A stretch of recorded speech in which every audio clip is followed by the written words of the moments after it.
चलिए देखो यहाँ से उत्तल लेंस में जो बनने वाले प्रतिबिंब है उसको हम कैसे याद रखेंगे, ठीक है ना।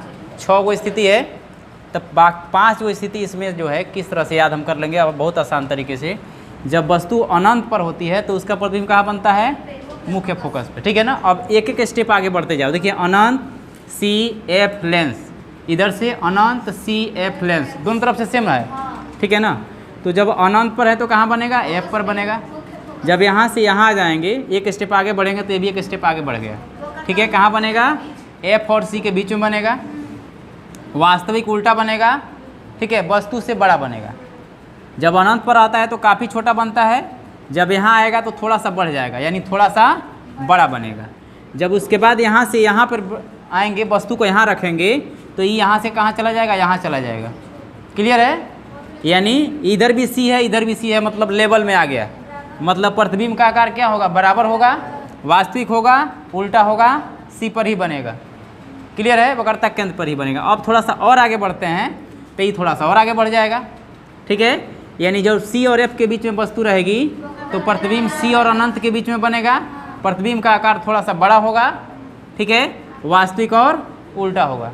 फिर उसके बाद आइए, अब यहाँ से जब हम एफ पे आते हैं, फोकस बिंदु पे रखते हैं वस्तु को, तो प्रतिबिंब कहाँ पर बनेगा, अनंत पर बनेगा, वस्तु से काफ़ी बड़ा बनेगा, वास्तविक और उल्टा बनेगा। क्लियर हो गया, 5 गो स्थिति यहाँ से याद हो गया। चलिए, पहले क्लास में हम लोग देखे थे कि उत्तल लेंस में कितने तरह के प्रतिबिंब बनते हैं, अब उसी तरह देखना है कि अवतल लेंस में कितने तरह के प्रतिबिंब बनते हैं, ठीक है। तो उत्तल लेंस में हम लोग 6 तरह का देखे थे, लेकिन इसमें जो है मात्र 2 ही तरह का होता है। एक बार वस्तु को कहाँ रखते हैं, अनंत पर रखते हैं, ठीक है, और एक बार वस्तु को लेंस के थोड़ा पास रखते हैं, यानी लेंस और अनंत के बीच में रखते हैं। इसमें 2 ही स्थितियाँ बनती है। क्लियर हो गया। चलिए 1 नंबर में लिखिए, जब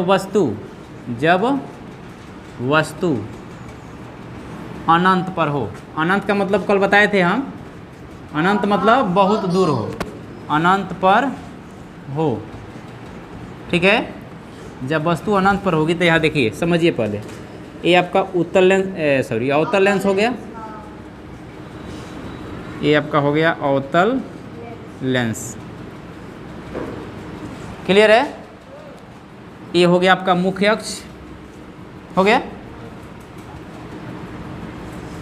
एक चीज़ आपको मालूम है कि जो अनंत से किरणें आती है उसको मुख्य अक्ष के समांतर माना जाता है ना।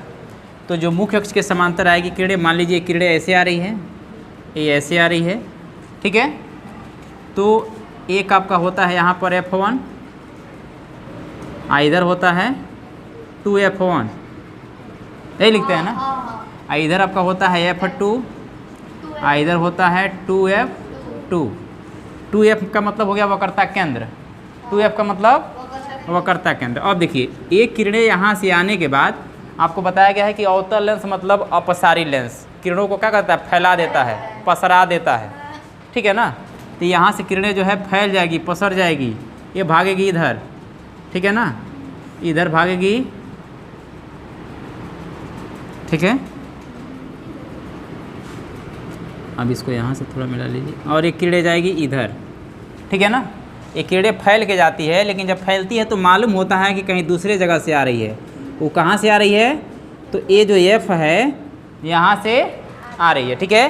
तो इसका जो प्रतिबिंब है, यानी जो अनंत पर वस्तु रखी गई है, यहाँ लिखिए अनंत से आती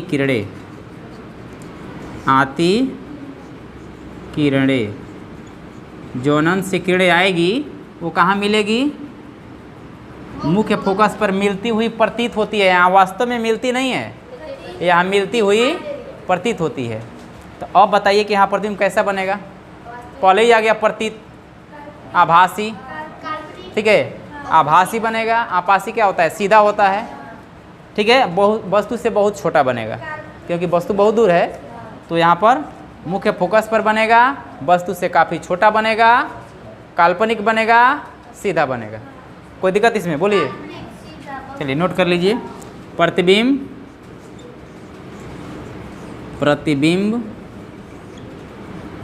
कैसा बनेगा, काल्पनिक। प्रतिबिंब बनेगा काल्पनिक। काल्पनिक कैसा होता है, ये हमेशा सीधा होता है, हमेशा सीधा होता है। तीसरा बात यह है वस्तु से काफ़ी छोटा बनेगा, वस्तु से काफ़ी छोटा। कहाँ बनेगा?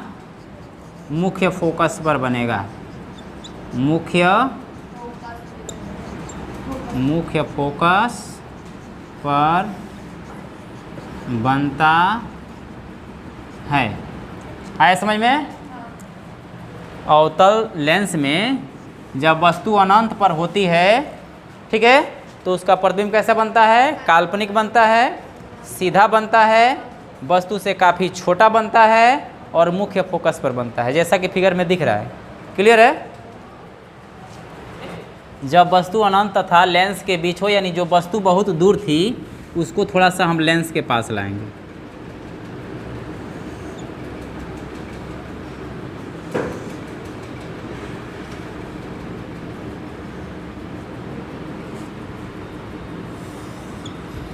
ठीक है, मान लीजिए ये आपका हो गया F1, ये हो गया 2F1 हो गया।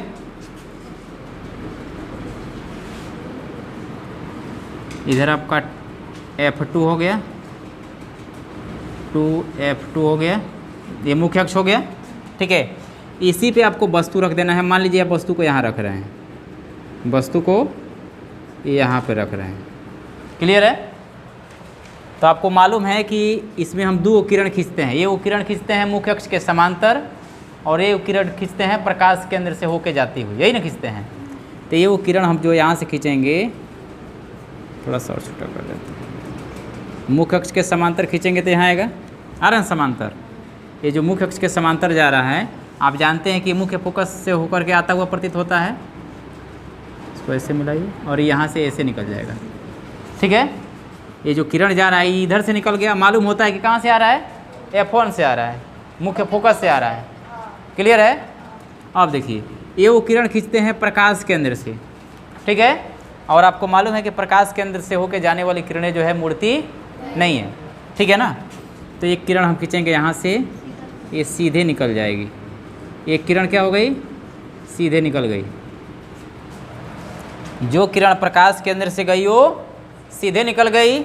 एक किरण यहाँ से खींचे जो मुख्य अक्ष के समांतर ही यहाँ से ऐसे मुड़ गई, मतलब मालूम होता है कि F1 से होके आ रही है।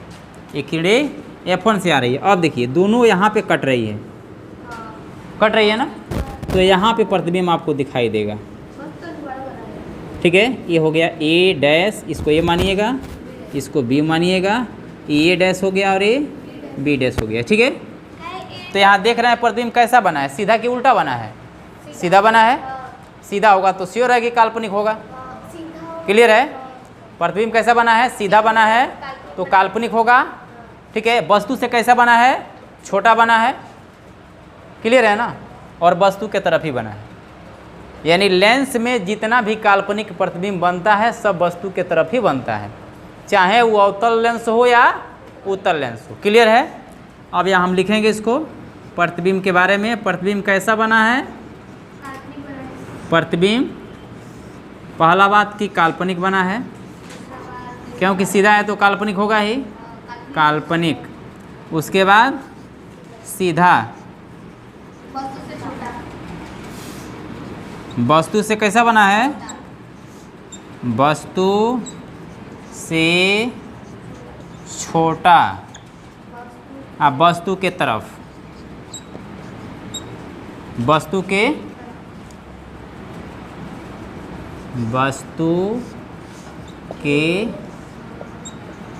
तरफ। ठीक है, कहाँ बना है? वस्तु के तरफ। ठीक है, काल्पनिक बना, सीधा बना, वस्तु से छोटा बना, वस्तु के तरफ बना। ठीक है, ये कुछ चीज़ और जान लीजिए कि ए प्रतिबिंब हमेशा F और लेंस के बीच में ही बनता है। वस्तु यहाँ रहेगा तब भी, यहाँ रहेगा तब भी, यहाँ रहेगा तब भी। ठीक है ना? क्लियर है? ये किस में बनता है? यानी इस F के बाहर कहीं भी वस्तु रहेगा, प्रतिबिंब उसका इसके बीच में ही बनेगा। कोई दिक्कत? चलिए देखिए, चिन्ह परिपाटी का मतलब ये हो गया, जैसे कि दर्पण में भी आपको बताया गया होगा कि दूरियों का जो मापन किया जाता है वो कैसे किया जाता है, उसके लिए क्या नियम है। ठीक है ना? लेंस की जो दूरियां होती है कुछ दर्पण के सामने होती है, कुछ दर्पण के पीछे होती है, कुछ मुख्य अक्ष के ऊपर होती है, कुछ नीचे होती है। तो उन दूरियों को नापते समय हम कौन सा चिन्ह प्रयोग करते हैं? धनात्मक चिन्ह प्रयोग करते हैं कि ऋणात्मक चिन्ह प्रयोग करते हैं? ठीक है, उसी को हम क्या कहते हैं? चिन्ह परिपाटी कहा जाता है। क्लियर है?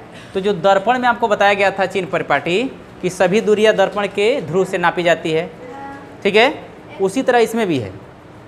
ठीक है, सारा वही सेम चीज़ इसमें भी है, बस इतना ही अंतर है कि इसमें सभी दूरियां लेंस के प्रकाश केंद्र से मापी जाती है। सभी दूरियां लेंस के प्रकाश केंद्र से मापी जाती है, बाकी सारा नियम जो है क्या है? वही है। क्लियर है ना? देखिए लेंसों के लिए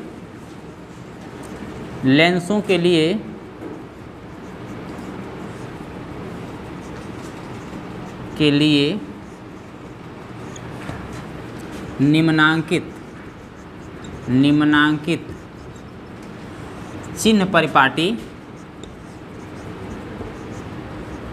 चिन्ह परिपाटी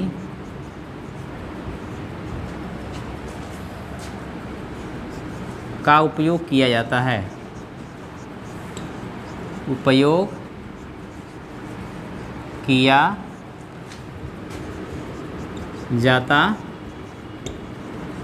ठीक है, पहला नंबर सभी दूरी ली जाती है। क्लियर हो गया? देखिए सभी दूरियां लेंस के प्रकाश केंद्र से मापी जाती है, यानी इसको मूल बिंदु माना जाता है। लेंस के प्रकाश केंद्र को मूल बिंदु माना जाता है। ठीक है, उसके बाद मुख्य अक्ष को एक्स अक्ष माना जाता है, यानी जो मुख्य अक्ष होता है उसको हम क्या मानते हैं? एक्स अक्ष मानते हैं।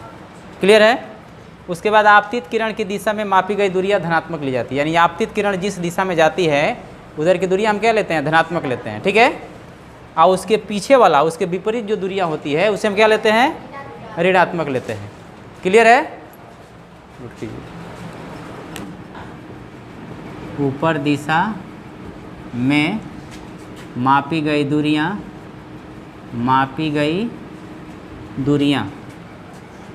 किसमें ली जाती हैं? दूरियां धनात्मक ली जाती हैं।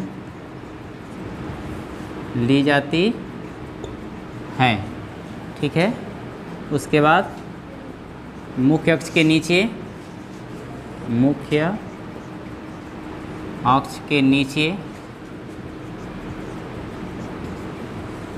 दिशा में मापी गई दूरियां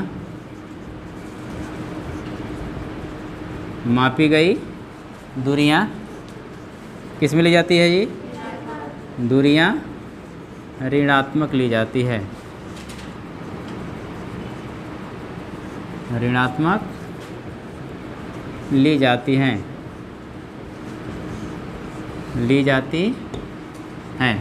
ठीक है, मुख्य अक्ष के ऊपर दिशा में मापी गई दूरियां धनात्मक ली जाती है और मुख्य अक्ष के नीचे की दिशा में मापी गई दूरियां ऋणात्मक ली जाती है। ठीक है, चलिए यहाँ देखते हैं। ये मान लीजिए आपका लेंस हो गया। ठीक है, कौन लेंस है? उत्तल लेंस है। ठीक है, ये उसका क्या हो गया? मुख्य अक्ष। ठीक है ना, एक यहाँ से हम ऐसे खींच देते हैं। ठीक है ना, आप देखिए एक आपतित किरण जो है इधर से आ रही है। आपतित किरण इधर से, जनरली यही होता है कि बाएं से दाएं की तरफ आपतित किरण लिया जाता है, चाहे वो दर्पण हो, चाहे लेंस हो, अवतल हो या उत्तल हो। आपतित किरण हमेशा बाएं दिशा से दाएं दिशा में हम लेते हैं। क्लियर है? तो ये आपतित किरण इधर से जा रही है इधर को, तो इधर की जितनी दूरियां होगी क्या होगी? इधर की दूरी क्या होगी? ये दूरियां जो है आपकी पॉजिटिव ली जाएगी, धनात्मक ली जाएगी। मतलब यहाँ से जितना नापेंगे उसको हम प्लस साइन में नापेंगे। ठीक है, और यहाँ से जो हम इधर नापेंगे इस दिशा में जो हम दूरी नापेंगे ये क्या लेंगे? निगेटिव लेंगे, ऋणात्मक लेंगे। ठीक है, ये जो होता है ये प्रकाश केंद्र होता है। ये प्रकाश केंद्र को हम मूल बिंदु मानते हैं, यानी दूरियां हम यहीं से नापते हैं। क्लियर है? अब चलिए, यदि हम ऊपर की दिशा में, यानी इस दिशा में वस्तु का दूरी नापते हैं या प्रतिबिंब का दूरी लेते हैं, इस दिशा में प्रतिबिंब का दूरी लेते हैं, ऊपर की बात आती है तो ऊपर वस्तु का ऊंचाई, यानी ऊपर की दिशा में यदि आप कोई दूरी नाप रहे हैं, चाहे इधर नापें या चाहे इधर नापें, ठीक है, इस मुख्य अक्ष के ऊपर चाहे इधर इधर इधर कहीं भी नापिए, तो ऊपर की दिशा में जब जाइएगा तो ऊपर की दिशा में जो लीजिएगा वो क्या लीजिएगा, धनात्मक। चाहे उधर लीजिए और चाहे इधर लीजिए, क्या होगा, धनात्मक, पॉजिटिव होगा। क्लियर है। और वही अब नीचे नापिएगा, चाहे इधर नापिए और चाहे इधर नापिए, ठीक है ना। यानी प्रतिबिंब का ऊंचाई होता है, कभी उल्टा बनता है तो नीचे की तरफ जाता है, ठीक है। तो ये दूरियां हमेशा क्या ली जाती है, नेगेटिव ली जाती है, ऋणात्मक ली जाती है। क्लियर हो गया। यही आपका चिन्ह परिपाटी, ठीक है। सभी दूरियां लेंस के प्रकाश केंद्र से मापी जाती है। दूसरा पॉइंट, इसको क्या मानते हैं, एक्स अक्ष मानते हैं। दर्पण के मुख्य अक्ष को एक्स अक्ष माना जाता है। आपतित किरण की दिशा में मापी गई दूरियां, मतलब आपतित किरण इस दिशा में जा रही है तो यहाँ से ये सभी दूरियां क्या ली जाएगी, धनात्मक ली जाएगी। इसके पीछे यानी विपरीत वाली दूरियां किस में ली जाएगी, ऋणात्मक ली जाएगी। मुख्य अक्ष के ऊपर की दिशा में जितनी दूरियां नापेंगे वो क्या होगी, धनात्मक। आज जो मुख्य अक्ष के नीचे जो दूरियां नापी जाएगी सब क्या ली जाएगी, ऋणात्मक ली जाएगी। क्लियर है।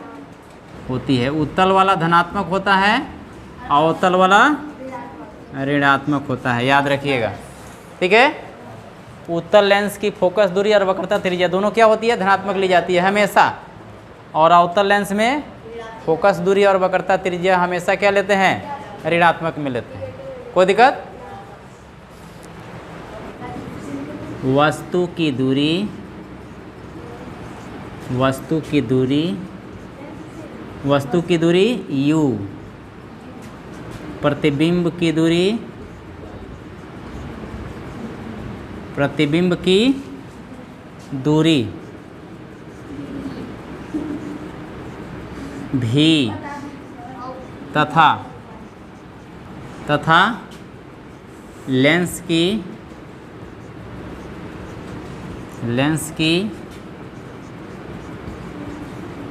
फोकस दूरी f में निम्नांकित संबंध होता है, निम्नांकित संबंध